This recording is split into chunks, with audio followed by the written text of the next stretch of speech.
Maria and Alex had always dreamed of spending their honeymoon in a grand, historic mansion. When they found an Airbnb listing for a 19th century mansion in the remote countryside, it seemed like a dream come true.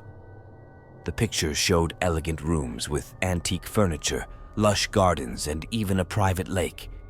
Upon their arrival, they were greeted by the eerie silence of the countryside. The mansion stood tall and imposing against the darkening sky.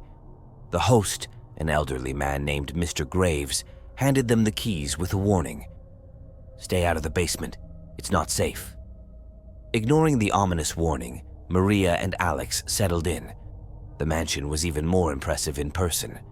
They spent the evening exploring its many rooms, marveling at the period furnishings and the old-world charm.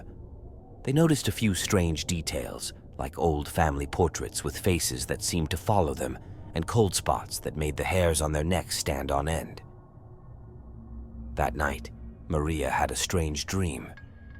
She was in the basement, surrounded by shadowy figures whispering in an ancient guttural language. She woke up in a cold sweat, only to find Alex staring blankly at the ceiling. "Did you hear that?" he whispered. Maria listened but heard nothing unusual. The next day, they decided to explore the grounds. As they walked through the overgrown gardens, they found an old, weathered tombstone hidden among the weeds. The inscription read, "Here lies Elizabeth Graves, taken too soon by the darkness within." A chill ran down their spines. That evening, they tried to relax by the fireplace, but the house seemed to come alive around them. Shadows flickered on the walls, and strange noises echoed through the halls. Suddenly, they heard a crash from the kitchen. Rushing in, they found all the knives on the floor, arranged in a perfect circle. As night fell, the atmosphere grew more oppressive. The temperature dropped, and an unearthly silence filled the house. Maria and Alex decided to sleep with the lights on, but it did little to calm their nerves. In the middle of the night, they were awakened by the sound of footsteps coming from the basement. Mustering their courage, they decided to investigate. The basement door creaked open, revealing a narrow staircase leading into darkness. Armed with a flashlight, they descended slowly. The air grew colder with each step, and an overwhelming sense of dread washed over them. At the bottom, they found a small room filled with old, dusty furniture and strange symbols etched into the walls. In the center of the room was a large, ancient book. As they approached, the book flew open, and a deafening roar filled the air. The shadows on the walls seemed to come to life, swirling around them. Panicking, they tried to escape, but the door slammed shut. The room grew colder, and a dark figure emerged from the shadows. Its eyes glowed red, and it spoke in a voice that seemed to come from the depths of hell. "You should have left when you had the chance," it hissed. Maria and Alex backed into a corner, clutching each other in terror. The figure advanced, its form shifting and writhing as if made of smoke. Just when they thought they were doomed, the figure stopped and pointed to the book. "Read," it commanded. Trembling, Maria picked up the book and began to read aloud. The words were in an ancient language, but as she read, the room seemed to shake and the shadows retreated. The figure screamed and dissolved into the darkness, leaving them alone in the silence. They fled the basement and locked the door behind them. Exhausted and terrified, they decided to leave the mansion immediately. As they drove away, they saw Mr. Graves standing at the gate, watching them with a sad smile. "You broke the curse," he said softly, "but the darkness will always find another home." They never spoke of the mansion again, but the experience haunted them for the rest of their lives. They couldn't shake the feeling that something dark and ancient had followed them, lurking just beyond the edge of their perception. Years later, Maria saw a news report about the mansion. It had been abandoned, and a new family had moved in. She felt a chill run down her spine as she watched the interview with the new owners. "We love it here," they said, "but sometimes we hear strange noises coming from the basement."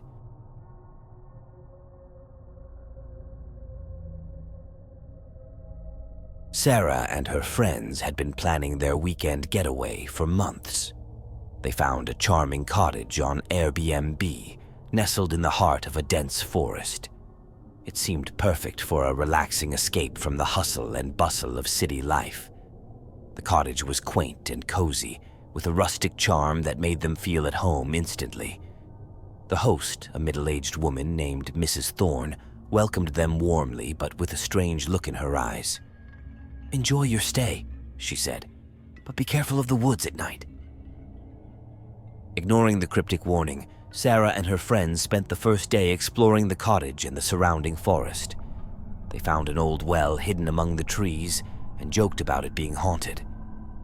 Little did they know their joke was closer to the truth than they realized. That night, they sat around the fireplace, sharing stories and laughter. As the night grew darker, the atmosphere in the cottage began to change. The air grew heavy and the temperature dropped suddenly. They heard a faint whispering coming from outside. Curiosity got the better of them, and they decided to investigate. Armed with flashlights, they ventured into the forest. The whispering grew louder, and they followed it to the old well. The air around the well was frigid, and they felt an overwhelming sense of dread. Suddenly, the ground beneath them trembled, and a cold wind howled through the trees. They heard a voice, deep and guttural, coming from the well. "Leave this place," it warned, "or suffer the consequences." Terrified, they ran back to the cottage, slamming the door behind them. That night, Sarah had a terrifying dream. She was standing by the well, and a dark figure emerged, its eyes glowing with malevolence. It reached out to her, and she woke up screaming, drenched in sweat. Her friends tried to comfort her, but they were all on edge. The next day, they decided to leave the cottage, but their car wouldn't start. Panicked, they called Mrs. Thorne, but there was no answer. They were trapped. As the day wore on, the feeling of being watched grew stronger. Shadows seemed to move on their own, and strange symbols appeared on the walls. That night, they barricaded themselves in the living room. The whispering returned, louder and more insistent. They heard footsteps outside the door, and then a loud banging. "Let us in," a voice demanded. They huddled together, praying for it to stop. Suddenly, the door flew open, and a gust of freezing wind blew out the fire. The dark figure from Sarah's dream stood in the doorway, its eyes glowing red. "You have trespassed on sacred ground," it growled. "Now you must pay the price." The figure lunged at them, and they scattered in terror. Sarah grabbed a heavy candlestick and swung it at the figure, but it passed through it as if it were made of smoke. The figure laughed, a horrible, echoing sound that filled the room. Desperate, Sarah remembered the old well and the voice that had warned them. She shouted at her friends to follow her, and they ran into the forest. The figure pursued them, its eyes glowing in the darkness. They reached the well, and Sarah shouted, "What do you want from us?" The figure stopped and pointed to the well. "Release me," it demanded. "My soul is bound to this place." Realizing what she had to do, Sarah reached into the well and pulled out an old rusty chain. The figure screamed, and the ground shook violently. The chain snapped, and the figure dissolved into the night. The forest fell silent, and the oppressive atmosphere lifted. Exhausted and shaken, they returned to the cottage. To their surprise, the car started without any trouble, and they drove away as fast as they could. They never spoke of that weekend again, but the memory haunted them. Sarah couldn't shake the feeling that something dark and ancient had been unleashed. Years later, she heard about another group of friends who had stayed at the cottage and disappeared without a trace. The legend of the cursed cottage lived on.